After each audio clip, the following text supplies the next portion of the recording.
digitalna agenda je jedna od velikih mantri Europske unije koja kaže kako i na koji način, kako i na koji način se treba razvijati digitalno poslovanje i općenito kako biti najkonkurentnije gospodarstvo na svijetu, jer to je jedan od ciljeva i Europe dostići do 2020. godine, a korištenjem naravno informacijsko-komunikacijskih tehnologija.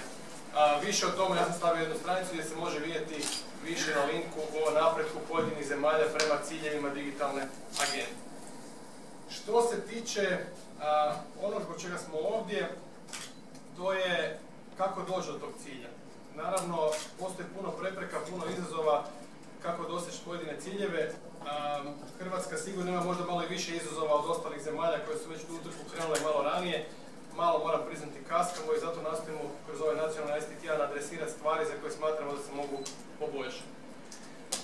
Podsjetit ću, prošle godine se održavala jedna također paneuropska inicijativa, zvala se eSkills Week.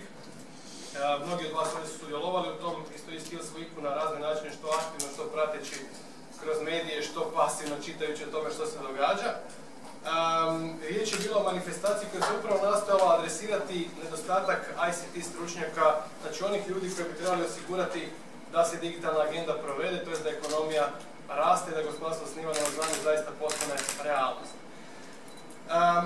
Što se dešavalo u Hrvatskoj? Hrvatska je također bila jedan od takozvanih stakeholdera, kako bi rekli na našem jeziku, dionika, dakle, eSkills Weeka. Organizirali smo 15 raznih događanja, okruglih stolova, konferencija, prezentacija, besplatnih radionica i sličnih događanja. Više od 3000 sudionika je sudjelovalo u cijeloj aktivnosti, a nešto više od 6000 ljudi još to pratilo putem online-a u Hrvatskoj i putem sudjelovanja na raznim takvim distance događanjima.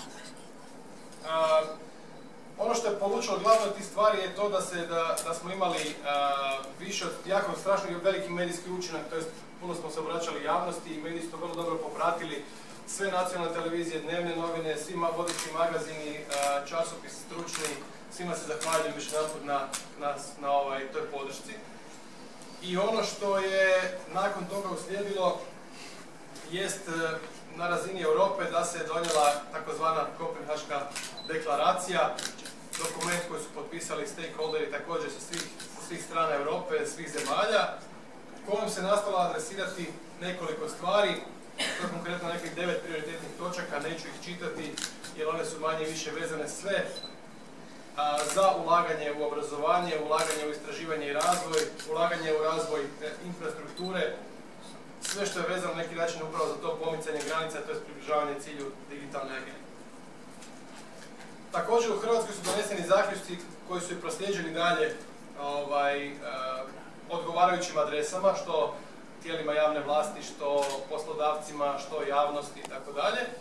koji su bili grupirani u nekoliko skupina. To su rast i razvoj domaće ICT industrije, kako ga postići, unapređenje ICT struke, same po sebi, koja je pitanje da li još je struka ili nije ovog časa, obrazovanje ICT kadra, promoviranje ICT profesionalizma, opet kao dijela struke, kako zadržati najkvalitetniji kadar u Hrvatskoj. Znamo da 1.7. pristupamo Europskoj uniji i da se tržište rada bitno mijenja u tom trenutku. A kako povećati ukupnu informatičku pismenost građana, što je vrlo bitno da bi cijela industrija mogla živjeti, da bi projekti uspijevali, moraju biti široko prihvaćeni. I na kraju jedna od tema i točaka koja je posebno adresirana od Europske komisije, kako povećati broj djevojaka, žena u ICT-u generalno. Uočen je jedan veliki problem u tom segmentu i prilika na kraju krajeva da se više mladih djevojaka, žena uključi u ICT. Što je slijedilo nakon toga na razini Europe? Ja mogu samo reći, evo, prezentiram nešto se zove Employment Package.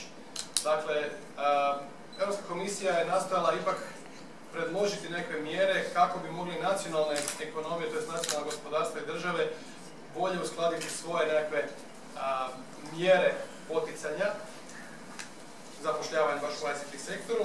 Ono što se desilo dodatno je to da je krajem 2012. godine napravljena revizija tih podataka i brojki i rečeno je da je otprilike za 30% još povećan taj skill gap, to jest potencijalni nedostatak ICT stručnjaka, to jest do 2015. godine službeni podatak Europske komisije je da oni očekuju nedostatak od gotovo 900.000 ICT stručnjaka u cijeloj Europskoj uniji.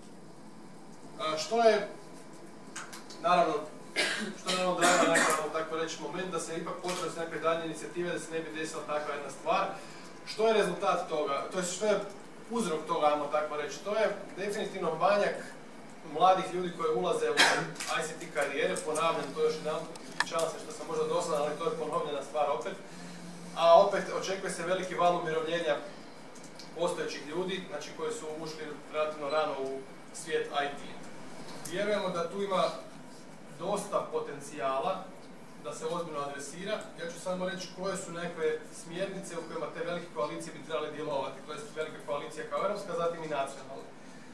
To su povećati atraktivnost ICT zanimanja, ponovo ponavlja se kao iz prošle godine, probati što više uskladiti obrazovanje sa potrebama gospodarstva, to jest raditi usko sa industrijom, u ovom našem slučaju znači sa poslodavcima, onima koji stvaraju tu novu vrijednost, koji stvaraju softvere, usluge i sl. Zatim, povećati prepoznatljivost samih kvalifikacija, konkretno koristiti nešto što zove e-competence framework, što u Hrvatskoj možemo očekivati da će se desiti sa pojavom hrvatskog kvalifikacijskog okvira, znači negdje do kraja ove godine.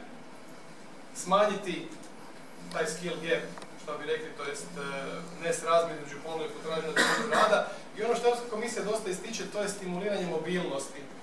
Mi imamo problem u Hrvatskoj sa internom mobilnosti, a čak i ova vanjska mobilnost, iako se priča dosta o tome da će puno mladih napustiti Hrvatsku 1.7. nažalost, a na sreću mislim da s druge strane ipak postoji stvar da je puno lakše to reći nego i napraviti, tako da ne očekujemo da će baš u ovom ICT segmentu desiti veliki val odlazaka mladih ljudi.